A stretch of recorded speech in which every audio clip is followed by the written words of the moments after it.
স্বৈরা শাসক খুনি হাসিনা বিদায় হয়েছে, কিন্তু খুনি হাসিনার প্রেতাত্মারা এখনো পর্যন্ত রাষ্ট্রকে অস্থিতিশীল করার জন্য চেষ্টা চালিয়ে যাচ্ছে।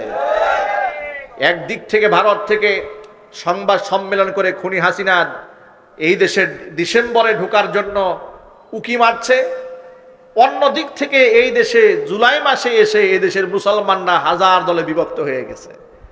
আমি আমার ভাইদেরকে বলি, প্রিয় ভাইরা, বিভক্ত হবেন না।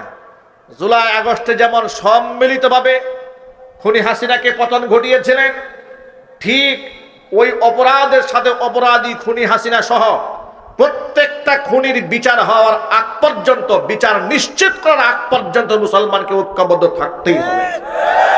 রাজি আছেন তো ইনশাআল্লাহ? আল্লাহ কবুল করেন, জোরে করেন আমিন। হাত নামান। প্রিয় ভাইদেরকে বলতে চাই, প্রিয় ভাইয়ের আমার, নিজেদের মধ্যে ইখতিলাফ থাকতে পারে, কিন্তু শ্রদ্ধা যেন নষ্ট না হয়। সূরা হুজরাতের একটা আয়াত আপনাদের সামনে তেলাওয়াত করেছিলাম। আয়াতটা নাজিল হওয়ার প্রেক্ষাপট শুনলে বুঝতে পারবেন যে আমাদের মধ্যে আদব কেমন থাকা উচিত। নবী করিম সাল্লাল্লাহু আলাইহি ওয়াসাল্লাম একটা বৈঠকে বসে আছেন মীমাংসা করার জন্য। বনু তামিম গোত্রের কে নেতা হবে এই ব্যাপারে রাসূলের কাছে প্রস্তাবনা দেওয়া হলো। সাহাবীদের মধ্য থেকে মূল্যায়ন আসতেছিল, কে নেতা হবে। আবু বকর সিদ্দিক রাদিয়াল্লাহু তাআলা আনহু এক নেতার নাম প্রস্তাব করলেন, হযরত ওমর আরেকজনের নাম প্রস্তাব করলেন।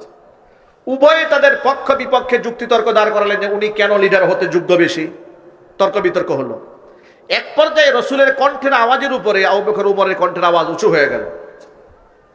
এই যে এতটুকু আদবের খেলাফ কাজ হয়েছে, হুজুরের কণ্ঠের আওয়াজের উপরে শাইখাইন আবু বকর ওমর রাদিয়াল্লাহু তাআলা আনহুমার কণ্ঠের আওয়াজ উঁচু হয়েছে। আল্লাহ পাক আয়াত নাযিল করে দিলেন, ইয়া আইয়ুহাল্লাযীনা আমানু, হে ঈমানদারগণ, লা তারফাউ আসওয়াতাকুম ফাওকা সাওতিন নবী, তোমরা তোমাদের কণ্ঠের আওয়াজকে নবীর কণ্ঠের আওয়াজের উপরে উঁচু করো না। ওয়ালা তাজহারু লাহু বিল কাওলি কাজাহরি বাউদিকুম লিবাউদিন, একে অপরের সাথে যেমন চিৎকার দিয়ে সরগোল দিয়ে কথা বলো, আমার নবীর বৈঠকে সরগোল দিয়ে কথা বলো না। যদি এই কাজটা করে ফেলো, আনতাহবাতু আমালুকুম, যদি এতটুকু বিয়াদবি আমার নবীদের সাথে হয়ে যায়, আনতাহবাতু আমালুকুম ওয়া আনতুম লা তাশউরুন, তোমাদের অজান্তেই জিন্দেগীর সব আমল তোমাদের বরবাদ হয়ে যাবে। নবীর শানে এতটুকু বিয়াদবি হলে আমল নষ্ট হয়ে যাবে।